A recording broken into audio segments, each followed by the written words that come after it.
We would be naked but not afraid.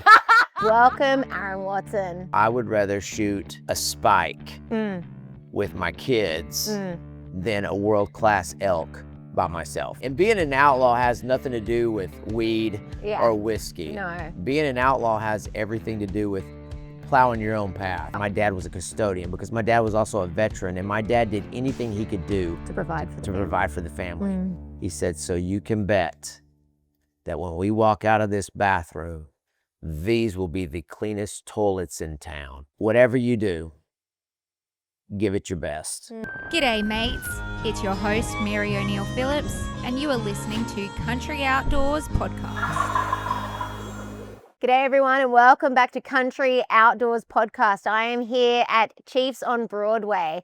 Today's guest represents everything we talk about on Country Outdoors: faith, family, hunting, true grit, working for things by yourself, earning things the hard way. With 20 studio albums under his belt and his brand new album out now, guys, welcome Aaron Watson. Thank you for having me. Yeah, thank you. I'm excited. And I have so many things that I want to talk to you about. But first thing I want to tell you is, so I moved to LA for acting in 2015 and lasted 3 months.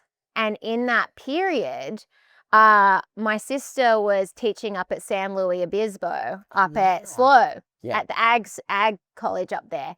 And I hated LA. It was like the devil's armpit. I was really depressed. Like very quickly, it turned from my, dreams to hating it. And I got on the train and went up and visited her. And she said, come to the rodeo. I said, okay. And this was the very first time I was introduced to your music. It was the Santa Maria Elks Rodeo. Oh, yeah. And you had just released The Underdog. And so my introduction to you was they were doing the national anthem. A Air Force guy jumped out of an airplane with the flag attached to his back, landed on the ground, and then you came out and played Raise Your Bottle. Yes. It's Raise Your Bottle, right? Yes. Yeah, Raise Your Bottle. Anyway, and I was like, this is epic. And so that was my first time getting introduced to you, and I was a fan after that. Well, thank you. And that was like when I decided I was going to get the train every weekend up there to get away from Los a great Angeles. Area. That SLO is it's not like you're in California. No. Those are very ag-related people. Those are country folks. For sure. It was the first time I'd ever seen a whitetail deer hung out the front of one of the dorms, like being gutted and cleaned out and stuff. And I was like, okay, we are not in Los Angeles anymore. That's not LA. No, not in LA. So that was the first time. So I got introduced to you and just kind of loved everything that you stood for back then. Thank you. I'm happy to be here. Yeah, I'm happy to have you here too. Obviously this is Country Outdoors Podcast with Field and Stream, and I know you're an avid sportsman and a believer and a dad and all of this. So there's a lot of things I want to talk about, but I really want to get your story growing up because I don't know it. I know that you're from Amarillo, Texas, which is obviously the Panhandle. West Texas is known for its hunting and vast spaces, and obviously your music, speaks about that area and about that culture a lot. But through some of your songs, I wanted to ask you about military stuff too, and if that is something that, but let's go back to your story growing up, really, to kick it off. Yeah, Amarillo, West Texas was a great place to be raised. My mom, I have a wonderful mama. She's a school teacher, and couldn't have asked for a better mom. Or mom. How do y'all say it there? How do you say it in Australia? In Australia, mum. Mom. Mum, with a U. With a U, mom. Yeah. So I have a wonderful mom, and my mom's wonderful for putting up with my dad, right? But my dad is a disabled veteran. Yeah. He served our country during the Vietnam War. And so growing up, I spent a lot of time with my dad at the Veterans Hospital there in Amarillo, the VA hospital. And we would go up there and do volunteer work. We would just go room to room. As a kid? As a kid. Wow. I would go room to room with Dad, just visiting with the old veterans, just spending time with them, talking to them. So at an early age, I developed a great amount of love and respect for the men and women that serve this great nation. Country Outdoors is proud to partner with Yuengling, the oldest brewery in America since 1829 and the official light lager of the outdoors. That's very much a part of my foundation. Mm-hmm. And for me, when I'm around veterans or our servicemen and women, they mean a lot to me because there's that reminder of my dad. So yeah, those are my people. And your grandfather too, right? And both my grandfathers. So, our veterans, they've made so many sacrifices Yeah. for our country. Yeah. They're underpaid, Yeah. underappreciated. We don't take care of them like we should. Yeah. And the one thing we can do is we can take time every day to thank them, to let them know like they are the backbone. And also that their lives are so important. We can't ever have them questioning their worth. Yeah. Like they need to hear it. They need to be reminded of how much we appreciate them. That's good stuff. Thank you for sharing that. I was having a conversation with somebody the other day about, and it's not, I think there's a lot of hope and future in the future generations, but one thing that I think is potentially being lost is knowing the sacrifices that their grandparents, parents had to go through. And we're living in a little bit of an entitled era where a lot of people don't have to work that hard for things and they're just handed over to you. And so I think it's really important to, I think it's wonderful that your dad gave you those lessons and I'm sure your kids are learning those lessons through that as well. They better be. Yeah.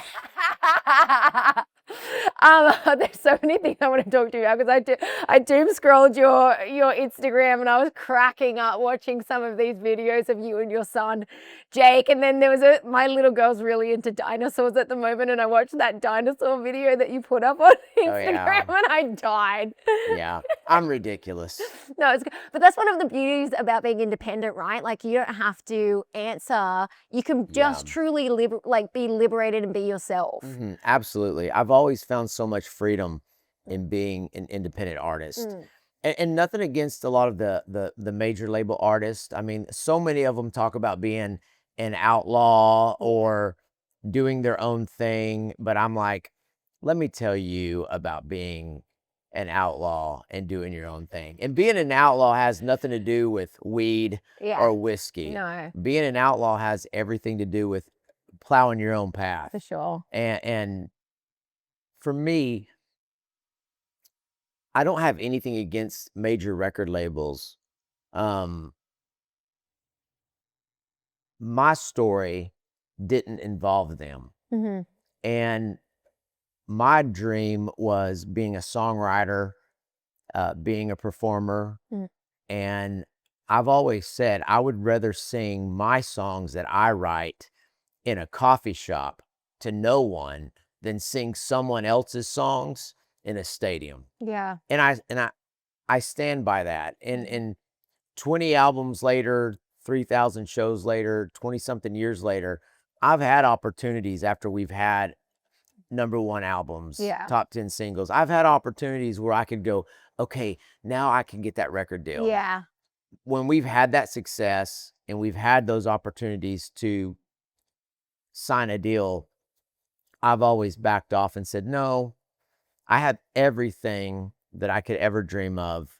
Let's not mess up a good thing. Yeah. And being able to write my own songs, produce my own songs, and just have the freedom too to go, oh, no, I'm not going to go play this commercial game. I've got to focus on my boys' baseball tournaments or my daughter's ballet. Yeah. Or I want to take some time off in the fall because we're going to do a lot of hunting. Yeah. I've always had the opportunity to focus on my family first. And honestly, now that the house is paid off and the kids are grown, I have the freedom now to focus more on my music than I ever have before in the past. Tell me this. So I know you speak a lot about your faith in your songs. How has God, I mean, it to me sounds like you've kind of co-partnered with God on your career, because the decisions that you're making are things that I think are like what He wants for your life. Yeah. You're serving your gift as well as your family, and you're raising Him up in your music too. But how do you feel like God has directed you, or not? Yeah, I think for sure, like when I'm singing about songs about my faith, like I don't view myself so highly. Yeah, I know who I am. I yeah, know my imperfections. I know my flaws. Um, I'm not a Billy Graham figure. yeah, I don't have it all together. I'm yeah. more like Johnny Cash. The woman at the well. Yeah, I'm definitely the woman at the well. Yeah. I'm more Johnny Cash, the picture of Johnny Cash when he's drunk and high, eating cake in the bushes. That's more me. I I focus on what Jesus has done for us Mm-hmm. because I need that. Because I focus on when Paul says, I'm the worst of the worst. Mm-hmm. When you hear about Jesus coming for the sick, Mm-hmm. the people who need him, that's what I focus on, because it's just a struggle. Mm-hmm. Life is hard. We make mistakes. And so that's more of my story, is the people who have it all figured out. My mom, she's amazing. I've never heard her cuss. Where'd you get it from then, your I dad? don't know. Yeah, it's like the honky tonks and dance halls. I focus more on the imperfection, Yeah. and that because I am so imperfect, that's where really my imperfection, my mistakes, that really lifts up Jesus's Mm-hmm. sacrifice. The fact that what he did for all of us, because you know my imperfection is made perfect Mm-hmm. because of him. Mm-hmm. And so I try to just focus on that, because especially with a lot of the places I play, people need to know, like, yeah, you're not perfect. You've made a lot of mistakes. You're going to get knocked down, Mm-hmm. and that's okay. Mm-hmm. Get back up Mm-hmm. and keep moving forward. I mean, Mhm. I would rather have you inch along Mm-hmm. in the right direction, than Mm-hmm. just lay there. Mm-hmm. So that's really more of where I come from my faith. It's trying your best to live a better life, but also knowing, like, there's a reason why Jesus did what he did. Mm-hmm. It's because life is hard. We're full of mistakes, Mm-hmm. and we need him. Mm-hmm. And so I do think that even in moments in my life, like even right now, where I'm like, man, I have not spent enough time studying my Bible or praying, he's always right there. Mm-hmm. He's always right there. And that's always my true north. He knows your heart He knows my as heart. well. And it's the true north. It's Yeah. like, it's being able to go, oh gosh, I have really veered off the path. I'm Yeah. off the trail. Yeah. How do I get back on the trail? Yeah. And it's that constant reminder, because I veer off the trail, and then I have to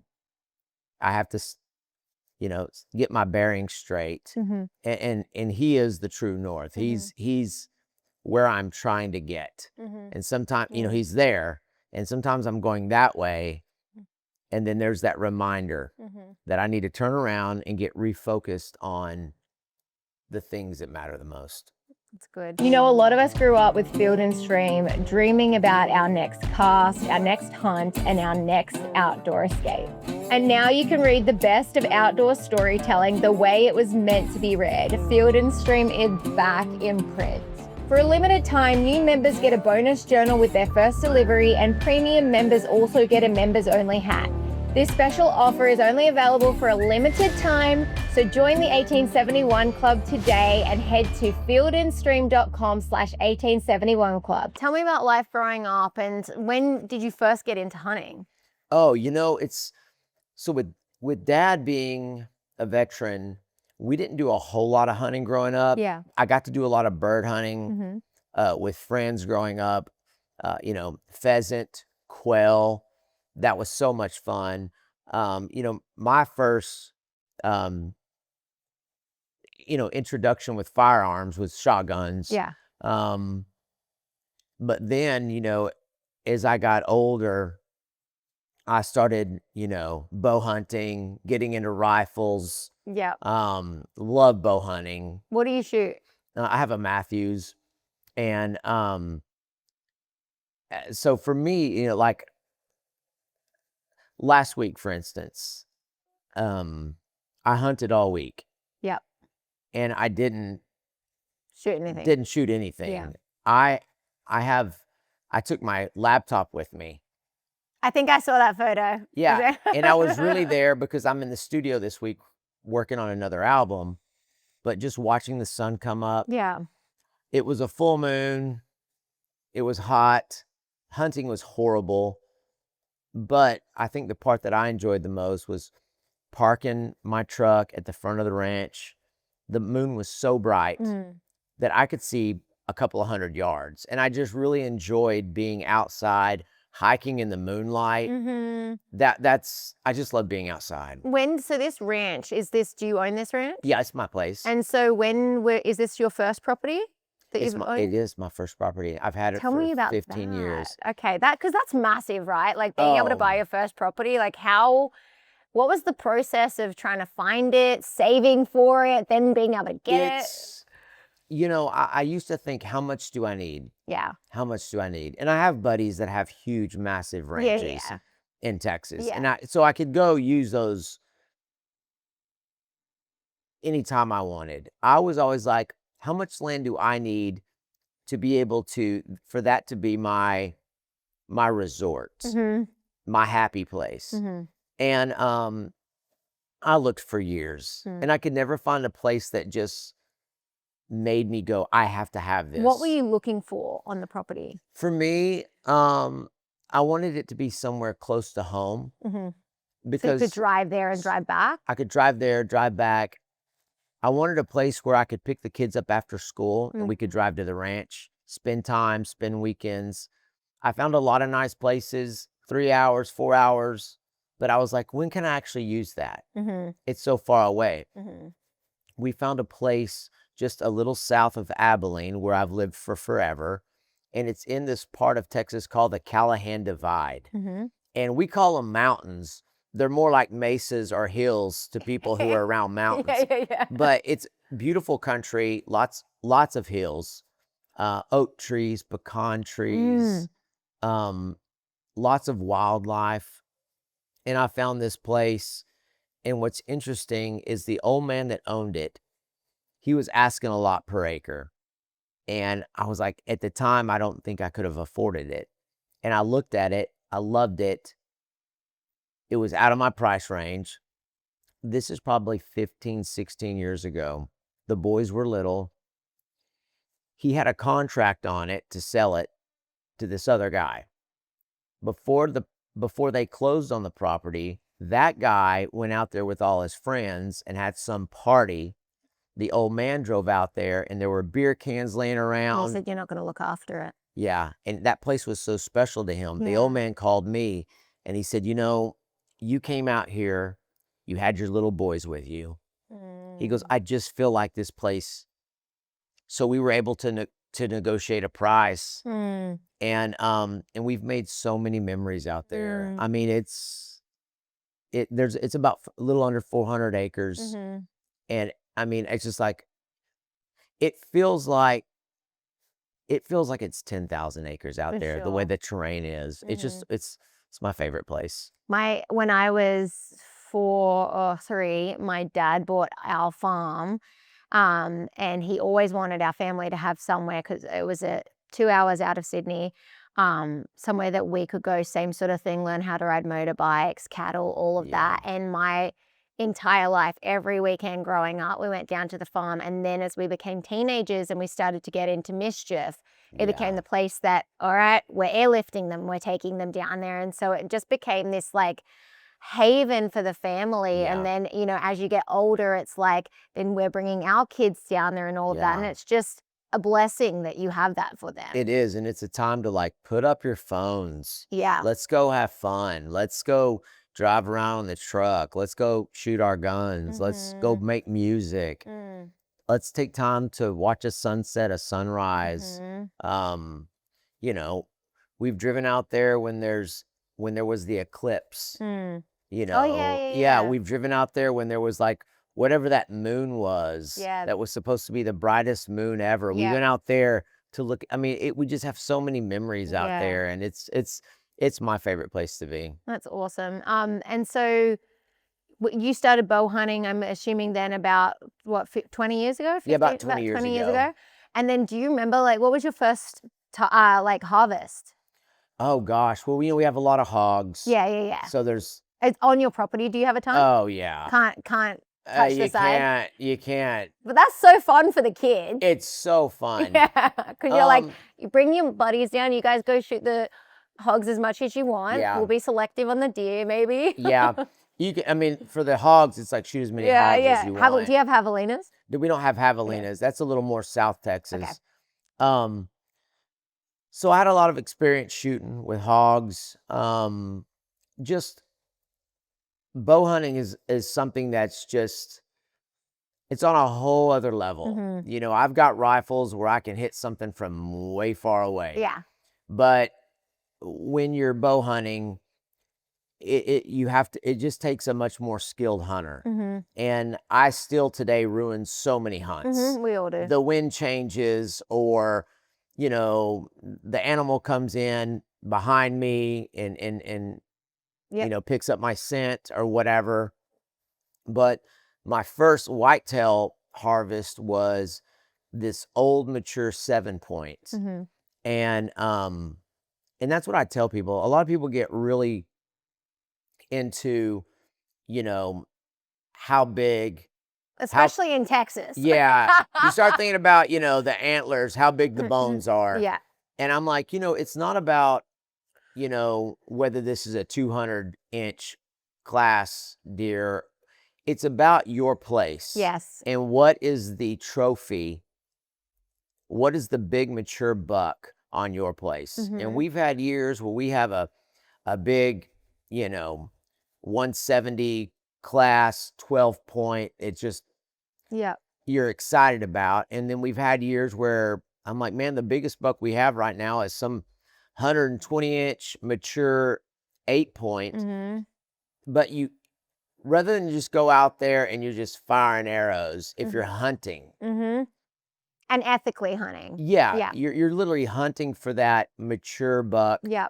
And that's, you know, I've had arguments with people that don't understand hunting, and I can talk circles around them. I'm like, well, have you ever seen how coyotes Yeah. feed on a white-tailed deer at the end of their lives? It's Yeah. the worst thing. Yeah. It's you Yeah. know, if you've ever watched the National Geographic Channel, Yeah. you see how things end for those animals. Yeah. But for me, it's finding, you know, if we're out there because we want some meat, you know, even with the does, Mhm. I try to find that mature doe Mhm. that's even been kicked out of the herd, Mhm. you know, and just learning the animals and managing your herd and understanding who needs to go. Mhm. You know, it's so much fun, but I enjoy it so much. And so for your first deer, was that on your ranch? It was on my buddy's place. In your buddy's place? Yeah, and it was just so.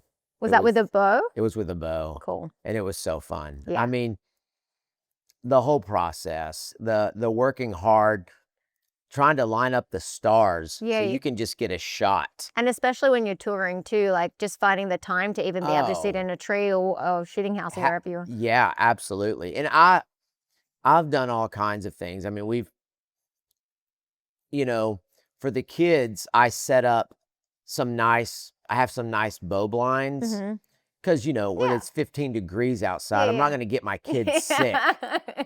So we have that kind of setup. You know, there's some tree stands. But also, too, for me, I would say probably one of my favorite hunts ever. I have two. And one of them is I was at my buddy's ranch. He drove me out to the area, and I was like, do not drive To the stand. to the stand. Yeah. I was like, and I was going to be hunting out of this old oak tree. Yeah. It was snowing like crazy, and Really? it was so cold. Wow. But I was bundled up. I was prepared. Somehow I got turned around. I couldn't find the tree stand. You didn't have Onyx. No, I still don't. We'll have to hook you up. Yeah. Aaron. I know. So I'm completely turned around. I didn't want to I had my phone, but I didn't want to text him and say I'm lost, and I didn't want to ruin his hunt. You didn't want to. What's his name? What's his name that I'm thinking of? Oh, yeah, I know what you're saying. Yeah. Well, what's the guy's name who got lost on his 10-acre property up in Ashland City? He's a country artist. Kane Brown. Kane Brown it. I didn't want to Kane Brown it. Yeah. So. All right, guys, I have a confession to make. I have a terrible sense of direction, and it's no wonder I haven't got lost in the woods or eaten by a bear at this stage, but there's a reason for that, and it's because I have Onyx Hunt. Onyx Hunt is incredible. It's an incredible mapping feature, and it has helped me navigate my way out of some pretty sketchy areas using the compass feature. I've been able to get back to my truck. I've been able to drop pins and waypoints to be able to coordinate how to get to A to B, to be able to find that turkey that I saw on the road and knock and get permission. Guys, though, if you really want to know who's a fanatic at dropping pins, it's my husband, Zach. If you look in his phone, he has thousands of these pins. If it was the 1920s, he'd be able to trade them and get some money out of them. But don't take my opinion. Go and download Onyx today and check it out for yourself. Good luck this fall. What I did is, there was a massive oak tree, and I love the old oaks, these 200-year-old oaks, where they're so massive that the limbs will come down and hang on the ground. Yeah. And the canopy of these live oaks, because these live oaks keep their leaves year round, there was no snow. So I literally laid against the trunk of this tree, and I fell asleep. I wake up and the sun's coming up, and I see that there's a bunch of doe, and they're slowly working their way to me. So I kind of maneuvered myself back behind this tree, and there was a game trail that I could see, and they were working their way right up to this tree. And it was just so cool to then just draw back. Primitive. Or, like if the wind's right, if we've got a good northern wind, I can park my truck down, and there's a ravine that runs, and I can hike up this ravine. And if I do the spot and stalk, that So kind of stuff, fun. or rattling bucks in, Yeah. that's insane. Yeah. To rattle a buck in that's insane. Yeah. I mean, because these animals are generally so sensitive and aware that they're being hunted, but when you're rattling a buck in, It's got to be at just the right timing too. just the right time. But they come in pissed off and not thinking right, and it's the things a woman does to a man. It'll get you killed. 100. Yeah, Every it time. will get you killed. It'll get you killed every time. I love ground hunting too. Last year I had a Iowa tag for archery. I didn't end up shooting a buck. I missed a buck actually, but I made a blind out of the standing corn. Oh yeah. And that was super fun. And my That's so producer and fun. what was really cool was like, it brings out the little kid in you, because you're like making this cubby, and you're like, oh, I've got my little chair here, and we're going to like have them cross over here so I can like peekaboo around here. Oh yeah. It's like being a kid again. I mean, fully is. Yeah. I like getting on the side of a bluff and hunting down, and for me, Like Davy Crockett. like Davy Crockett. Oh, that's so me. I mean, I've got my backpack set up and my bow strapped on and all my stuff where I can grab it at any time. I mean, it's hunting and fishing for me. That's my golf. I mean, I love it. I love it so much, and it gives me time too to just think about all kinds of things. Gives me time to work on my music, my lyrics. I think about things while I'm doing all that, and because there's no other distractions. I think that like God he's such an intentional creator of the universe, and the Bible says that children are the kingdom of heaven, and that we're meant to become more like children to get to heaven. And I feel like those are the moments when you're an adult that like he's just there with you, and he's like, see, this is like I love you. Oh, absolutely. And it's like, and being outside, like you have your binoculars with you, and you see a robin fly into a tree, and you're just watching this bird, or watching the the quail come in, and the way they run around and act crazy. It's just, or a chipmunk fight. oh yeah, it's the best. or armadillo that you think is a deer, and then it gets up and you're like, I'm gonna shoot you. Yeah, you're like, what? Yeah, or me hunting, and a mouse is messing with me, and you would think it's a rattlesnake the way I'm acting. Yeah. It's so much fun. I was going to ask you about that though. So, because where you are, I'm sure there's tons of snakes. Oh yeah. Have you had some pretty gnarly encounters? Yeah, one time I was hunting up on this bluff. My buddy's place had some type of, I think it was a Barbado ram, and they had some of these rams on their place. And we were hunting these rams, and the wind was blowing really hard, and I was backed up to a cedar bush, and the wind was blowing so hard that the bush was kind of hitting against my back as the wind was blowing. And I felt something pop the back of my leg. I thought it was a limb, but then it hit me again pretty hard. And I looked behind me, and of course I have my snake boots on, thankfully. And there was a huge rattlesnake. The head on that thing was that big, and it had popped me twice. Oh, so it was angry. Yeah, so I just, yeah. Do you keep the rattle? I kept the rattle, yeah. Do you wear it on a hat? No, but I've got it. I mean, when you're from West Texas, it's not that special. It's like seeing a dead cricket. And I do have an appreciation for snakes. Yeah. But yeah, they belong in hell. Yeah. It's cool to watch them. Yeah. But I'm like I like, like for instance, like those, a bull snake, they eat rattlesnakes. Yeah. So I'm like, you keep doing your thing, buddy. Yeah. But rattlesnakes have gotten where they don't even rattle. No, I know. So I'm like, you are not my buddy. Yeah, yeah. And well, also probably because you are around loud music and gunshots and stuff a lot. I don't know if you've ever had your hearing tested, but I would assume that your hearing's not as good as what it used to be. Probably not. So I didn't grow up hunting. I got into hunting later in life, like 11 years ago, but my husband grew up hunting, and the two of us, when we're together, are like the perfect person because my eyes suck and I've got good hearing, and his is the opposite. And we've gone hunting about 4 times now where I have heard a rattlesnake and he hasn't, and he's been like within getting like striker distance before. So I would say that potentially your hearing might be deteriorating a little bit on that. I always wear snake boots. Boots. Even if it's my cowboy boots, I have some cowboy boots that go all the way up to the knee, just because you just never know. You just have to. You have to. And that, even down here, you have to. Yeah, We've been turkey hunting before, and even like copperheads or like even cottonmouths. Oh, they're nasty. Yeah. They'll chase you in the butt. I just always wear. Also, too, wearing snake boots, it's better for in the brush. Yeah. You've got the stickers and cactuses and all that stuff. Yeah, it's just kind of a way of life. I have several snake boots in my truck, so. Do you have a snake boot sponsor? No. Oh, you've mentioned it like 5 times now. Snake boots. I'm going to make sure I tick that sponsorship box. Yeah, snake boots.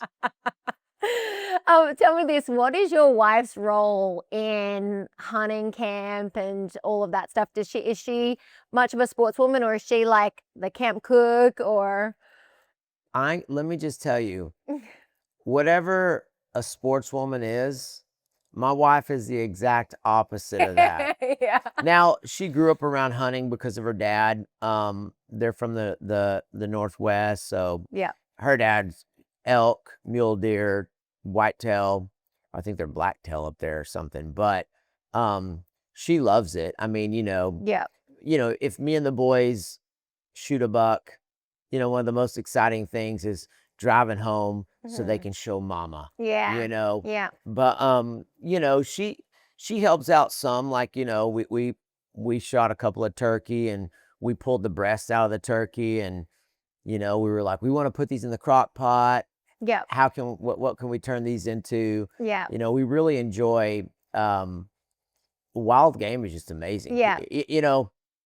So many people are all about, like, grass-fed, free range. Organic, blah, blah, blah, but Yeah. anti-hunting. Yeah. Yeah. I'm always like, It didn't grow on your on the shelf at the supermarket, mate. yeah, I always am like, you like grass-fed free range animals. It doesn't get any more grass-fed free range than this. Yeah. And that's the other thing too. A lot of people don't understand, like, especially in my area. Yeah. The deer are so abundant. Mhm. They're almost a pest. Yeah. Yeah. And so, it's one of those things where, I mean, you've got, and I'll tell you what's really amazing. We were talking about God. When you harvest, since that's the right words, Yeah. when you So- harvest, When you kill an animal. when you harvest the turkey, Yeah. it's amazing that you can just find that breastbone Yeah. and you cut down, Yep. you pull Pull it back apart, the hide, and there's just these 2 huge pieces of turkey meat Yeah. that literally, That hopefully don't have babies in them. yeah, yeah. But those 2 big pieces of meat, it's a full dinner, For many. and it's Yeah. amazing. Yeah. And the same thing with whitetail.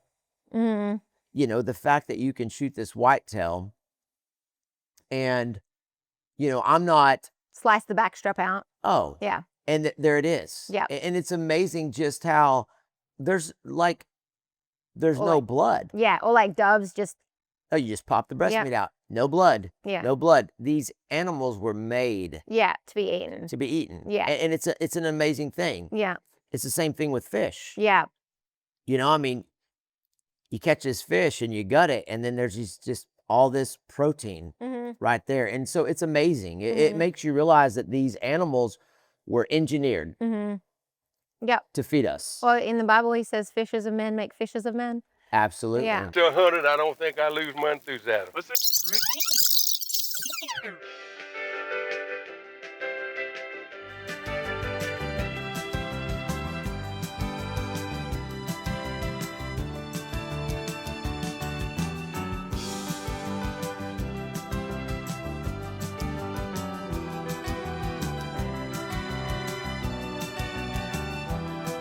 I saw the photo of your little girl, like a photo of her when she was little, I know. to now, and she just seems like she hunts too. Oh, But yeah, she's tell adorable. me about all of them. So my oldest is Jake. Jake is 19. He actually came to Nashville with me. He's an artist. He's a guitar player, a singer, a songwriter, and he's about a year away from probably taking over the world. Wow. Great kid. Loves to hunt and fish with me as well. His little brother, Jack is 18. Jack's not so much into music. Jack's a businessman. That kid works hard, buys gold, silver, Wow. already buying stocks, and he's so smart, and he likes to hunt. Shot a nice, he's a great bow hunter. Shot him a nice 10 point at the ranch this year. And my favorite one, because I do have a favorite, is my daughter, Jolie Kate. She's my favorite. And everyone's like, you can't have a favorite. And I was like, yes, you can. Life isn't fair. Life isn't fair. I love my boys so much. I love my little girl just a little bit more. But also someday when I'm an old cranky man, She's gonna look after me. She'll bring me chicken on Yeah. Sundays. We'll after retire church. on the middle one's money. Like he's gonna be what gets you through, Yeah. like so you don't have to go into a nursing home. You can have Exactly. in-home nursing. Yeah, exactly. The boys, there's a new rifle that I have, incredible rifle. Horizon Firearms. It's a 22 Creedmoor. It's a great round, great for just about everything in Texas. And the boys both like it. And they're like, Dad, someday, who's going to get this? And I was like, what do you mean someday? Someday. I go, someday when I die? Yeah, you gonna use it on me? I go, your sister, she gets everything. Better be nice to her. Yeah, good. Yeah. Good. Give Yeah. sister everything. Yeah. Oh, that's awesome. And so what is her thing? She loves music. She loves to write. She loves to play. She plays piano. She plays guitar. She likes to hunt with me. She's not like, I think she's getting more into it now. But when she would go hunting with me when she was little, it was more about the experience. With Daddy. With Daddy. And listening to music in the truck. And then I always packed great snacks. That's the secret with kids. Great snacks. So what is the tradition that you have set up in hunting camp with the kids, like the night before to the day of? Oh gosh, it's so fun packing up, Yeah. getting everything ready, making sure you have lots of food, loading stuff up in the truck, Yeah. Getting all your gear out. And it's a lot of fun to get up early and hunt the whole morning. Do you put if you got do you do coffee? What are the snacks that you're bringing? Are they little Deborahs? What are they? We have those. You cannot Zebra go. cakes. Yeah, you can't go wrong with zebra cakes. The problem is then I eat all the zebra cakes. Yeah. That's the problem. Then you're on stage and you're like, I feel fat. You're like, oh, what? So many zebra cakes. For me, I've got to have my coffee. Yeah. So if I have my coffee, and then I'm golden. Yeah. But what about the kids? What are they packing? we pack lots of beef jerky. Yeah. Is there a specific one that you like? What's interesting is that me and my fiddle player we just started a jerky company. Ooh. I've never even told anybody this. What kind of jerky? We'll be making Biltong. We'll be making all kinds of jerky. It's a special kind. The way he prepares it. Is he doing biltong? What's biltong? Biltong is the one that's got the fat on it and it's like really low sugar. Yes. Oh, good. It's got the fat on it. It's very thin. My favorite, yes. We'll have to get you some of but it's called Crunch Time. Ooh, I like it. Yeah, it's so good because I get in these phases. When's that coming out? We're just getting it all started right now. Oh, we'll help you plug it. Yeah, Crunch Time jerky. It's so good, and we use brisket, because we're Texas. Yeah. But we're gonna have do a lot of fun stuff like with it, where when we go hunting, Oh, you can make the best gimmick videos. Oh yeah, but how cool would it be if we harvest a whole bunch of does? Yeah. And we're like, hey, right now we're gonna do a limited run on venison jerky. Yep. And just doing stuff like that. So yeah. We love jerky though. Yeah. I mean, jerky's the best. Yeah, we do too. I could just live on it. We live off it too. Yeah. Have you tell me this, have you done any elk hunts or anything like that yet? No, I've had the opportunity to. Yeah. It's not that I don't want to. There's some opportunities to go elk hunting in Texas on the far west side, and of course mule deer. Is that where King Ranch is? King Ranch is more south, okay. But heading more towards El Paso. Yeah. South of El Paso, you get into some. They have that. You get into that elk country there. The muleys are more up kind of in the Panhandle near Amarillo, where I grew up. I've had opportunities to do every hunt. Yeah. Between the music and touring. Yeah. I've always told people I would rather shoot a spike with my kids than a world-class elk by myself. That's awesome. I mean, I love to hear that. Yeah, I mean, maybe someday when they're grown. That's and what I was going to say. Like now you can just wait until they're ready and do like a group trip with them. with Yeah. everyone. So that's my thing. Like, That's cool. honestly, I would rather go hunting at our place and spend time together Mm, than me be gone. I'm already gone so much yeah. that for me, I don't know. It would feel selfish. It would feel selfish. Yeah. Well, I wouldn't enjoy it without them. For me, like for instance, one time I was hunting at my buddy's place. I had no plans of shooting anything. Mm. And a big buck walked out in front of me. And I thought, okay, I'm going to do this. And I shot this really nice buck. And after I shot the buck, I was sad. Because no one was there. No one was to there. celebrate. Yeah. And then I told myself, I'm not doing that again. I didn't like it. So now I'm like, the boys weren't there with me. Mm, So, so I was like, that was, get it. but that surprised me. Mm-hmm. I kind of surprised myself. Mm-hmm. So there was the letdown that I realized the real excitement, It was a lesson. was the experience with the kids. So That's like just a progression of life, isn't it? It's like if you had have bitten 20 years ago, you definitely probably wouldn't have felt like that. Yeah. That's lovely. And just, and also understanding like it's just that experience and it's making memories. And it's not about, the size of the game or anything like that. It's about, everyone being together. It's seeing the kids get their hands on the antlers and just and learning skills that just like aren't being taught to everybody these days, like how to be self-sufficient. Oh yeah. You know? I mean, that's the deal. Like we're self-sufficient. Yeah. I mean, you could put the Watson boys out in the jungle. Yeah. And we'd be fine. Watson boys on Survivor. We would thrive. Naked and afraid. We would be naked but not afraid. I mean, I watch those shows and I'm like, as long as just, all the tools they always keep, I'm always like, that's stupid. Why would you want that? I have been asked to be on Naked and Afraid. I'm not kidding you, like 6 different times.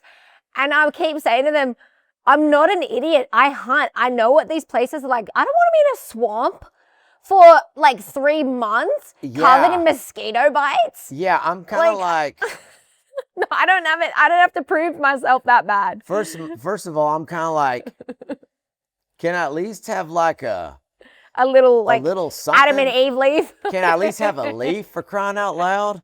But yeah, those shows are always funny. I always laugh about what they choose to bring. Yeah. Do you watch Alone? Have you watched Alone? That's the one where they like base them up in like Alaska and all of that. Oh, I think it's a bit more like actual primal. Yeah. That's really a lot more hardcore, but Survivor is always a funny one because it's like, Yeah. The Naked and Afraid one's just weird because I'd be like some random dude. Yeah, I'm like, hey, what's up, girl? Does it feel weird? Because it feels weird for me. Yeah, I feel awkward. Like I don't know. I think step 1 before we think about shelter. Yeah. Let's see if we can make some leaf make some leaf skirts for us. Make me one too, that would be the thing with me. They'd be like, so what's your one item? I'm like, brought some shorts. Yeah. Right. Mine would be boots. Yeah. Because I'll tell you that would be the one thing that would get me. Yeah. My name would be Tenderfoot. Like, you got sensitive feet? I guess. I mean, I'm so used to wearing boots all the time. You wouldn't last in Australia. No. Australians, like, because we've grown up by the beach, like majority of Australia, even if you're in the country, you're within like 2 hours of the beach. Yeah. We all walk around barefoot, so we all have like slightly native feet. Yeah. And so I could walk over coals and I wouldn't feel anything. Yeah, not me. It probably gives a really terrible vision of what my toes look like and feet look like. Yeah. Like, dang, look at them feet. My husband loves me for my personality. He's like, please, I need you to So I'm wearing socks. Your husband's like, no matter what. Yeah. Put her up for my birthday. You're like, no matter what, don't you ever take those socks off. Oh, that's so good. Okay, so tell me about the new album that's out now, A Horse Named Texas. So this is out right now. Right now, it is got 26 songs on it. Yep. Probably down the road, we're going to put out a platinum edition Yeah. with another probably 14 songs. So there'll be 40 total. I wrote all the songs. Horse Named Texas is kind of the beginning of a new era. Yeah. I'm really going for broke. I'm going to be all up in country music's kitchen big Love it, time. love They don't even know what I'm fixing to do to them. But the title track Horse Named Texas is about my career. Yeah. You know, saddled up my dreams on a horse named Texas. You know, still got a long ways to go on a horse named Texas. It's just about your dreams. It's about the journey. It's about like you got to enjoy the grind. You got to enjoy the climb. I mean, that's just part of it. I mean, if that's the thing, like with hunting, if you just walked out, if you went hunting day one and you pull out a rifle and you just shoot the first thing you see, what's the joy in that? Yeah. For me, Yeah. it's working hard. It's working on your food plots. It's working all year long. And then you hunt so hard and you know, you get skunked day after day, which that means, I don't know if y'all use that the same way, Yep. but when you get Yep. skunked, it means you weren't able to harvest anything. But then when it all lines up and it all happens, it just makes the journey worthwhile. And so I'm really excited about Horse Named Texas. I'm really proud of that record. Artwork is cool. I came up with just I love coming cool. up with all the Yeah. concepts. Yeah. So I am excited. And I tell people, like, when you buy tickets from me, when you buy merchandise from me, when you listen to my music, that's helping out the family business. Yeah. Like, your money is going straight into my wife's purse. And we don't want her to be purseless. She's got lots of purses. We need to feed that habit. We have to keep the purse full. Yeah. No, that's good stuff. What would you say? So, and he's got a full roster of shows all throughout the year, which you guys can go and get tickets to. But what would you say has been, I guess, for you at the moment, a challenge that you've overcome in your career? And then what is your Goliath? You know, a challenge for me, like, is, you know, I think the challenge is for all of us is to use those things that want to weigh you down, using those adversities as fuel for your fire. Like, you know, I always tell people, like, I got a chip on my shoulder, Yeah. but it doesn't weigh me down. Yeah. It's just a reminder of, like, I'm going to work harder. And for instance, I don't compare myself, like, we're here at, like, Eric Church's place, which Yeah. I'm a big fan of his music. I don't compare myself to him. No, because you've all been made it so unique. I don't want to be him. Yeah. I want to be me. Yeah. Exactly. Plus, you know, I guess I could have come on here right off the bat and been like, you know, but I have a huge amount of respect for him and his music. And Yeah. what I like about Eric is that he's staying true to his brand. For sure. And that's what I try to tell people. I was like, you know, you got to stay true to yourself. And also, you need to be thankful for the little things you've been blessed with. Yeah. There's so many artists that have had so much success, but because they're not at the top of the mountain right now, it's as if they're not happy. Yeah. Like, I've got to play the Houston Rodeo in front of 70,000 people. I got to sing a song with Willie Nelson. I've had a #1 album. I've had top 10 hits. I mean, there's so many things I can look at that have been blessings. And I choose to focus on those things instead of saying, well, What don't I have? I don't have this and I don't Yeah. have that. And Yeah. I don't have time for that. Half full instead of half empty. Yeah. And I really, I mean, at the end of the day, if you think about what's important, like if all of a sudden I found out that, you know, when you see these families and they're dealing with children who have cancer, Yeah, those are real for problems. sure. And even Yeah. when I had to have vocal cord surgery, there was a chance that it may not turn out okay. Mhm. And I thought to myself, well, you know, if that door closes, we'll cross that road Yeah. when we get there. But the other thing too is I remember when I was going in when I was going in to get my vocal cords checked when we knew I was going to have surgery, we shared a waiting room with a bunch of cancer patients. Mm-hmm. And I was like, those are people that are fighting for their lives. Yep. You know. Yep. And I thought to myself, well, if something gets messed up with my vocal cords and I can't talk anymore, Mm-hmm. my wife will be really happy Yeah. because she won't have to hear me yip yap anymore, you know? What's funny usually though is those people, like my dad got pancreatic cancer 5 years ago and died within 3 months. And he was so grateful for his life and literally said to us, which didn't make it obviously any easier losing him so quickly, but he said to us, I have nothing, no regrets, and I've lived a good life. Yeah. It's funny. I've been working on a song and it goes, how's it go?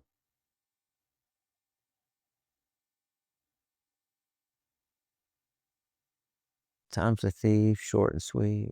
Don't miss a beat or let a second pass you by. Take it slow before you know. Babies grow so fast it makes you cry. Love your family and friends. Give forgiveness and amens. And memorize those sacred words that Jesus said. Until heaven ever after.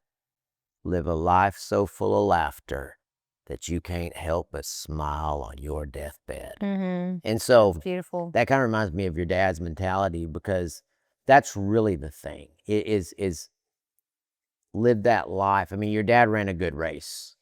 But I think also to be able to give that gift to your kids, that like if you were living in that headspace and you're leaving the world in that headspace, it's a blessing to give to your kids, them knowing that you were happy and that you've made peace with it, you know? Yeah, and it says a lot about who your dad was and his faith. And that's the whole thing too when you think about it. Like at the end of the day,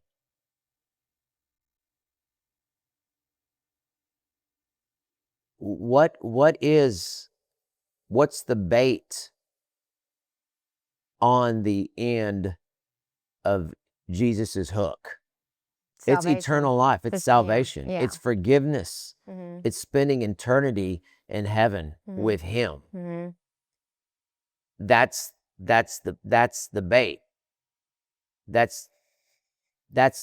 It's life after death.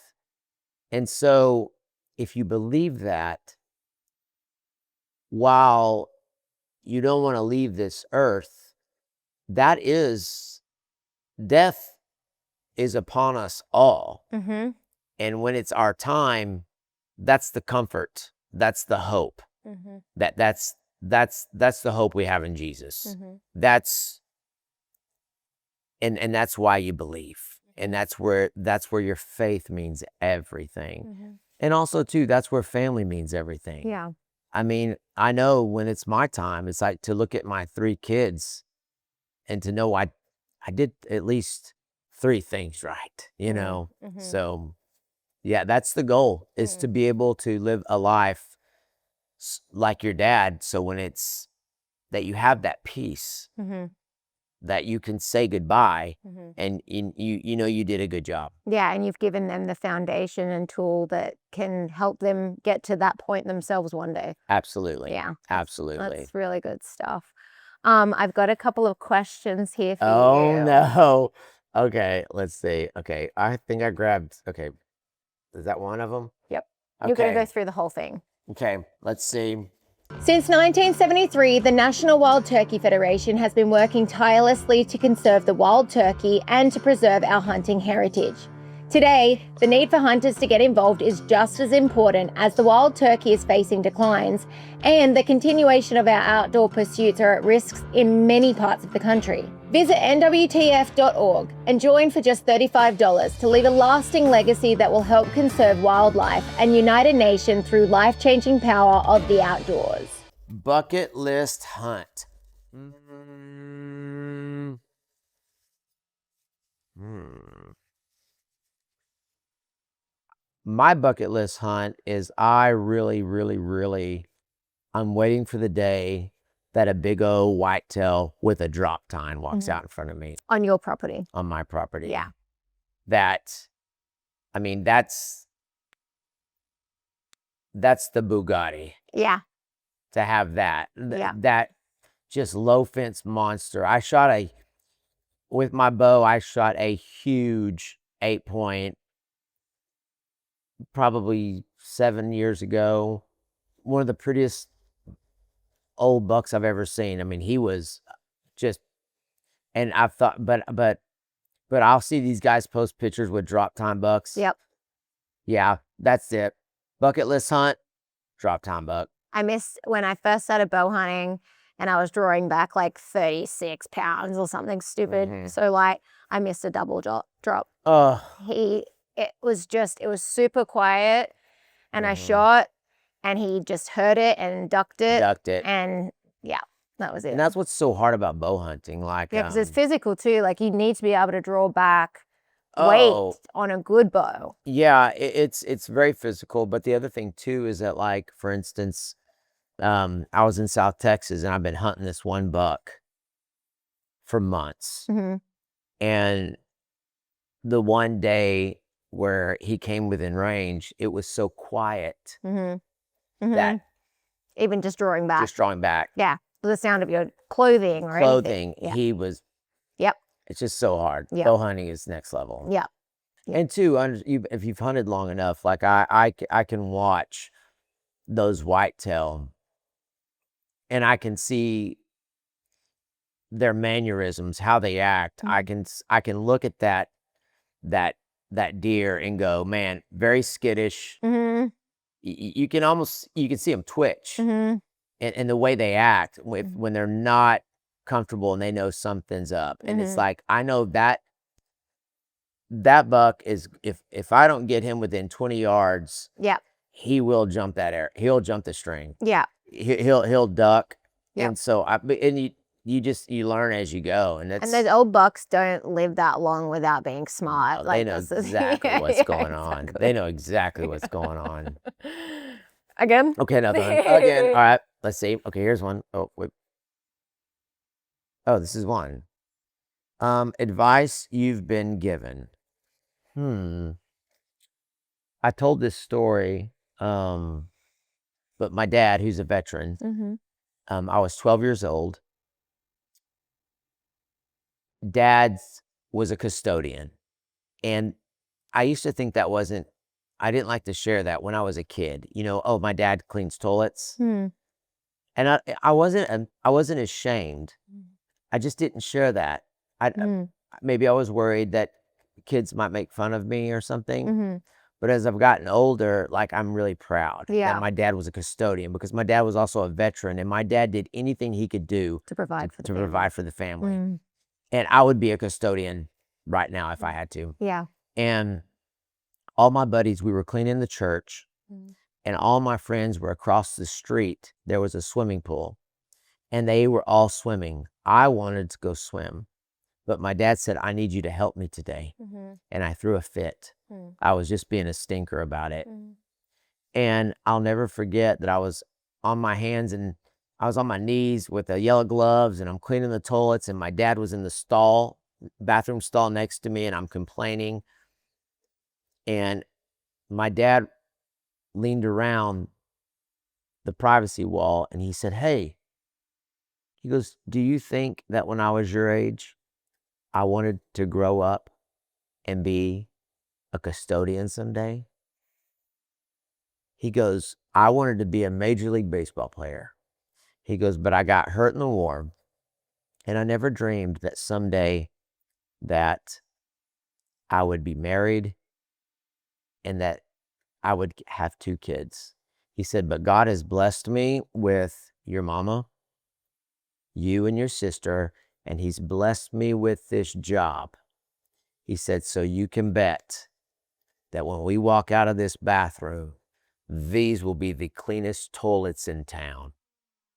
And that, the cleanest toilets in town. Whatever you do, give it your best. Take pride in it.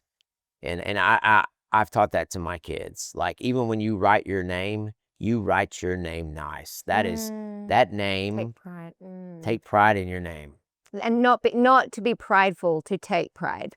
Yeah. Yeah. No, that's wonderful. To do such a good job, to take honor in your, to put honor into your work. Yep. To give your best. Yep. And so my dad taught me a lot about that. That's awesome. So, that's a great story. Yeah. Thank you. Yep. We'll do one more. Okay. There's one specific one I really want you to get. That might be it. Is this it? Yeah, it might be. If it's not, I'll pick Yeah, again. yeah. Okay. That's not it. Okay. That's not it. Okay, find me the one you want. Okay. We'll dig in. Here we go. Is it here? Hand it to me, and then I'll. Yeah, okay. Put the one in there. All right. So many choices. Okay. All right. Ooh, what do you want to be remembered for? I've been asked, like, what do you want on your headstone someday? And I've always said, well, I guess I'd like to be remembered for a guy that loved Jesus, loves his family, and wrote a pretty good song. And honestly, I don't think, you know, what's funny is I don't think you'll be remembered for too long after you're gone. It's not very long, is it? No, it's like maybe 60 more years. Yeah, it's like you'll be what matters most is how your family and your friends remember you. Yep. Like, it doesn't really matter how the rest of the world remembers me. It doesn't really matter how the country music fans remember me. What really matters is how my family remembers me. And that's really what matters. You know, everybody else in the world, they have their own friends, their own family. They got their own lives. What's most important is how my family remembers me. So it's good. Try to focus on that. That's good. Thank you. Thank you. Aaron Watson, thank you so much for coming on the show. You did a great job. Thank you. I thought it was great. Guys, go and check out A Horse Named Texas. The album is out now, and you can go and get tickets to his tour as well at aaronwatson.com. Yep. Amazing. Thank you. Thank you. Yeah. High five, girl. Good job. That You was did awesome. a great job. Right here we are thank heaven for God's grocery store.